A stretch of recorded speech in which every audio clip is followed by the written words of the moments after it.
All right, we are on chapters 5 and 6 of Wish. We are going to read both. They're not too long again.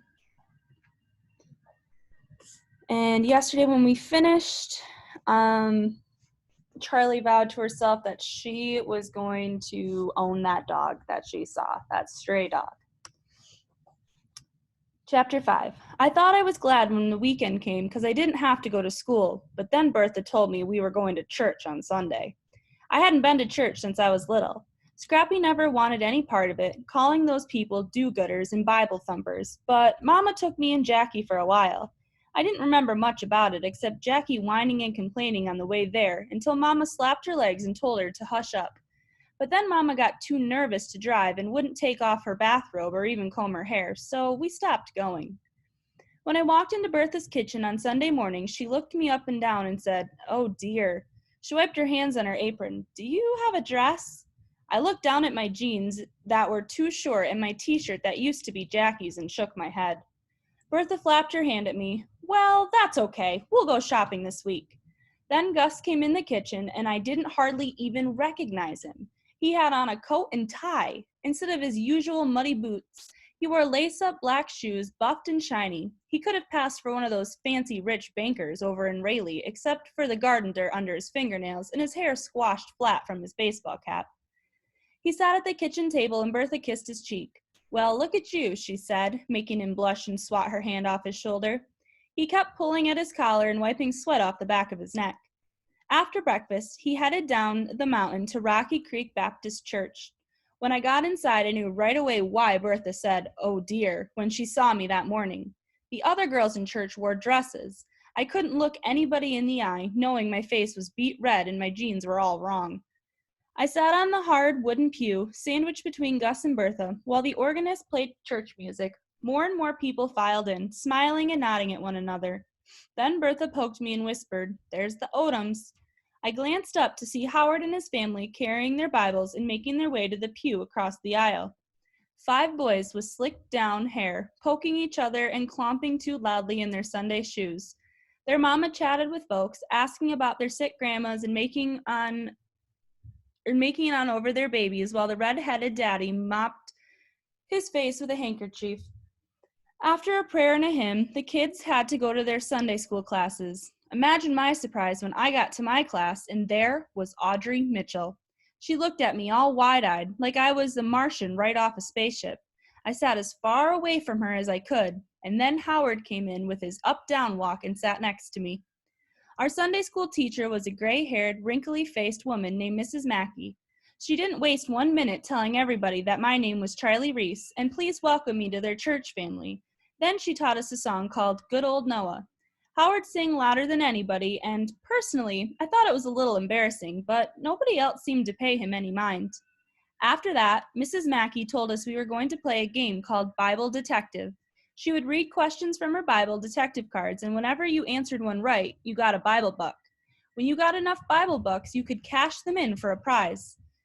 While she read the questions, the boys fidgeted and the girls whispered and giggled in their dresses, while I kept quiet in my ugly jeans. How many braids were in Samson's hair? Name the man who went down into a pit on a snow day and killed a lion.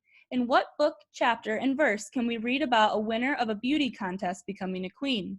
Howard's hand shot up every time, but I knew for sure I was never going to win any Bible books. After Sunday school, all the grown-ups and kids gathered in the fellowship hall. Bertha paraded me around like I was a beauty queen, introducing me to everybody and making on over me and saying how lucky she and Gus were to have me staying with them. People nodded and said, "Ain't that nice?" and stuff like that. But I bet they were wondering why my own mama and daddy couldn't take care of me, and didn't I know that girls don't wear jeans to church. When Bertha introduced me to Howard's mama, she hugged me and said Howard had told her about me. Then she craned her neck, looking around the room. "Mr. Odom must be outside, and I'll never catch those wild boys of mine long enough to introduce you." Some of the Odom boys chased each other around the room, their ties loose and their shirt tails flapping. They grabbed brownies off of paper plates while Howard showed everybody his Bible books. "But you come on by the house any time, okay?" Mrs. Odom said. Bertha grinned at me. "Now wouldn't that be nice, Charlie?" I nodded and said, "Yes, ma'am," because I knew that's what I was supposed to say. When we finally climbed into the car and headed back up the mountain toward home, I scanned the woods and yards along the way, hoping I'd see that stray dog again, but I didn't.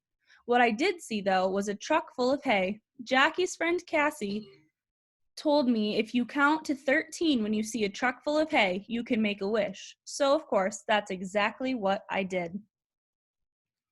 Things at school seemed to get worse every day. My homework papers came back all marked up by Mrs. Willoughby in red pencil, with notes like "see me" and "try again." Sometimes I didn't even do my homework. It seemed like a waste of time since I wasn't going to be there much longer. Once in a while, Bertha asked me if I had homework, and I was pretty good at just shrugging and changing the subject. Besides, I was used to getting marked up papers like that, because back in Raleigh, I wasn't exactly student of the year. Jackie was the only one who ever fussed at me for not going to school or not doing my homework, but I reminded her that she was not my mother, so she should leave me alone. When my teacher called the house to tell Mama how bad I'd done on my math test or ask why I hadn't turned in my book report, Mama would holler and carry on for about 5 minutes, and then she'd throw up her skinny arms and heave a big sigh before she said, "What's the use?" Then she'd shuffle out of her room in her bedroom slippers, muttering about how she didn't deserve that aggravation. At least in Raleigh, I had friends at school, but here, when I sat at a table in the cafeteria, girls made faces like they smelled something bad and slid their trays away from me. Most days, I pretended like I had a stomach ache and spent the afternoon in the nurse's office, drawing more stars and hearts on my arm with a marker.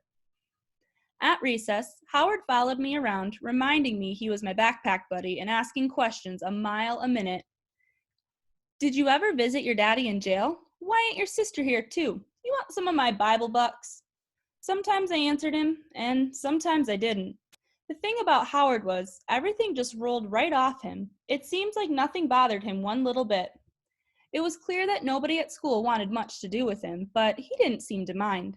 His brother Dwight was always surrounded by cussing, punching, ball-tossing, fist-bumping boys, but Howard never joined them. A couple of times when I rode into town with Gus and Bertha, I'd see his older brothers, Burl and Lenny, tossing a football or shooting hoops with their friends. But Howard would be sitting on the steps scribbling in a notebook or over by the garage fiddling with his bicycle. Bertha had commented about him one day when we drove by. "That poor boy is too much of a loner," she said. "Nothing wrong with that," Gus said. Bertha shook her head. "Not for a child. Children need friends," Bertha sighed. "I don't get it. He's just as sweet as he can be." "I bet it's 'cause of his up-down walk," I said. "Well, that's mean," she said. She turned around to face me. "You're going to make so many new friends here in Colby, Charlie. I just know it." I stared out the window and pretended like I wasn't even listening to her go on about all the things I could do, like Girl Scouts and 4-H. She told me about her friend Janelle, who lived in Fairview and had a daughter my age. We could visit them some Saturday if I wanted to, or maybe we could go to the mall down in Asheville. On and on she went, talking as if my life in Colby was going to be like living in Disney World. "You're going to talk that girl's head plumb off, Bertie," Gus said. Bertha laughed and slapped him playfully on the arm. "Where do you think that dog is?" I asked Gus. "Could be anywhere," he said. "That mutt gets around." I'd been looking everywhere for that stray dog. I'd seen him twice since the day he'd come to Gus and Bertha's, but both times he darted off into the woods when he saw me. "He sure loves my meatloaf, I can tell you that," Bertha said. "He licks that pan clean and then hightails it out of there so fast I hardly get so much as a glimpse of him." I leaned back against the seat and sighed. I bet I was never going to catch that dog. And what if I did? Could I really keep him? Mama probably would have a hissy fit. But I bet Scrappy would call from jail and tell her to stop her yammering and let me have a dog if I wanted one. Then, as we were turning onto the main road in town, I saw a black horse out in a field, eating grass and swishing its tail at the flies. I shook my fist at it 3 times and made my wish. That was the rule for a black horse wishing. If you see a white horse, just make a wish, but for a black horse, you have to shake your fist at it 3 times. I learned that one from Scrappy, which made me a little skeptical, but I did it anyway. Shook my fist and made my wish. Chapter 6. A few days later, Mrs. Willoughby called Bertha about my bad attitude. That day in school, she had asked me if I had 2/3 of a piece of pie, and I wanted to give half to my sister, then how much of the whole pie would that be? I told her I wouldn't give my sister any of my pie. Everybody laughed, except Mrs. Willoughby. She had turned red and pressed her lips together and made her eyes into little slits when she looked at me. When she called Bertha that afternoon, I was stretched out in Gus's easy chair watching TV. The fat orange cat named Flora was curled in my lap. I heard Bertha say, "She did?" And, "Oh dear." Then she lowered her voice and I could only make out bits and pieces drifting through the kitchen door. A rough time, missing her family, been hard on her. Then she hung up and I kept my eyes on the TV when she came in and sat on the couch. "That was Mrs. Willoughby," she said. A fast-talking guy on TV was pouring chocolate syrup on the floor and mopping it with a miracle mop. "She told me you've been a little rude in school," Bertha said. Now the man on TV was showing the set of knives that came free with the miracle mop. Then Bertha started going on about how she knows how upset I must be about my family being all broken like it is. Well, she didn't use the word broken, but she might as well have. She said she knew how it must be scary to see Mama like she was, how I must be worried sick about Scrappy, how I must miss Jackie so much. I kept my eyes on the mopping man, and in my head I said, "Pineapple, pineapple, pineapple." But Howard's stupid idea didn't work because the next thing I knew I was hollering at Bertha. Mean words about minding her own business and who cared about my broken up sorry excuse for a family. Not me, that was for sure. The words kept spewing and got louder and faster. How I hated Colby and all those hillbilly kids and the nasty old house hanging off the side of the mountain and those canning jars in my room and especially those Cinderella pillowcases. Then I stalked outside, letting the screen door slam behind me and trying not to think about Bertha sitting there on the couch, looking like she'd been stabbed in the heart. A couple of cats leaped out of my way as I stormed across the yard and up the driveway toward the road. I kicked at dirt and yanked on leaves and hurled gravel into the woods. When I got to the road, I didn't even care that the asphalt was burning hot under my bare feet. The mad was swirling inside me, making my ears ring and my stomach churn. But then, the next thing I knew, I was sitting in the dirt on the side of the road crying so hard I couldn't hardly breathe. What was wrong with me? Why had I said those mean things to Bertha? Why was I acting so hateful at school? And then, while I was sitting there wallowing in my pity, somebody said, "What's the matter, Charlie?" I looked up to see Howard standing by his bicycle in front of me. I put my head on my knees and mumbled, "Nothing." "Must be something," he said. "Go away." "Nah." He laid his bicycle in the weeds by the road and sat next to me. "You have to tell me what's the matter." This boy beat all. He sure had a lot of gumption for a little old red-headed up-down boy. "I don't have to tell you anything," I said. "Then you have to tell somebody." He pushed at his glasses. "Why?" "My mama says you should never keep your troubles to yourself. She says if you share them with somebody, they get smaller." "Go away," I said. "Did you kick somebody again?" I shook my head. "Poke 'em with the pencil?" "No," I hollered. "Mama made this needlepoint sign that says, if all your troubles were hung on a line, you'd choose yours and I'd choose mine." I lifted my head and stared at him. "What's that supposed to mean?" I asked him. "It means everybody's got troubles, and some of 'em are worse than yours." He yanked at a blade of grass and tossed it into the road. "Or something like that," he added. Ha! That was a good one. I couldn't think of anybody with worse troubles than me. Then I looked at Howard, and his eyebrows knitted together and a look of pure worry on his face, and before I knew it, I was spilling those troubles out to him. I told him how I wished Scrappy wasn't in jail, how he and I used to play poker and watch Wheel of Fortune, and eat macaroni and cheese for breakfast. I told him how scared I was when I saw my mama crying into her pillow in her dark bedroom, not even caring one little bit whether I had clean clothes or even went to school. I told him how Mama and Scrappy would holler at each other the livelong day while me and Jackie sat on her bed with the radio turned up so loud we didn't have to hear them. I told him about all those times I watched from the bedroom window when Scrappy drove off with his tires screeching and the gravel flying while Mama yelled, "Good riddance to bad rubbish," from the front porch.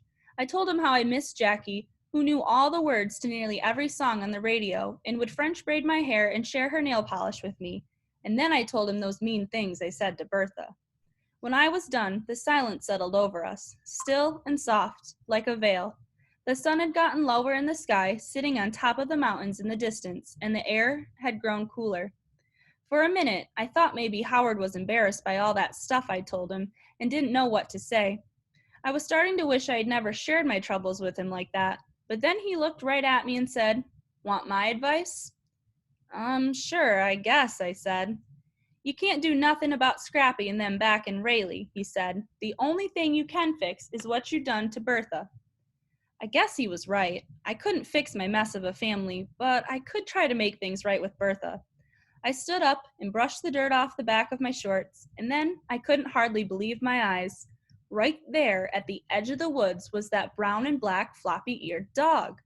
I put my finger to my lips and went, "Shh." The dog was watching me with his head cocked to the side. "Don't move," I whispered to Howard. I took one slow step toward the dog, and guess what? He wagged his tail. 2 tiny little wags. That dog liked me. "Hey, fella," I said, taking another step. Then, wouldn't you know it, a car came roaring up the road and whizzed past us, and that dog darted off into the woods. I stamped my foot. Dang it! I'd almost forgotten Howard was there when he said, "I've seen that dog before." "He's mine," I said. "Really?" "Well, he's gonna be." "I bet he's full of ticks," he said, "and he might have the mange. Stray dogs have the mange." "So what?" I said. "His name is Wishbone." The minute I said that, it felt right. Wishbone. That was the perfect name for my dog. "I'm going to catch him," I said. "Then I'll bathe him and get the ticks off him and teach him tricks and let him sleep in the bed with me." "I'll help you catch him," Howard said, picking his bike up out of the weeds. "You will?" "Sure." Suddenly, Howard seemed different. He didn't seem so much like a nosy up-down boy, nagging me half to death about being my backpack buddy. He seemed more like somebody being nice to me, somebody I had shared my troubles with. I watched him get on his bike and pedal off toward his house. Then I called, "Bye, Wishbone," into the woods before I hurried up the road to make things right with Bertha. And that is the end of chapter 6, and then we'll read more on Tuesday. I'm going to post some questions, though, so make sure you answer those on Chobi.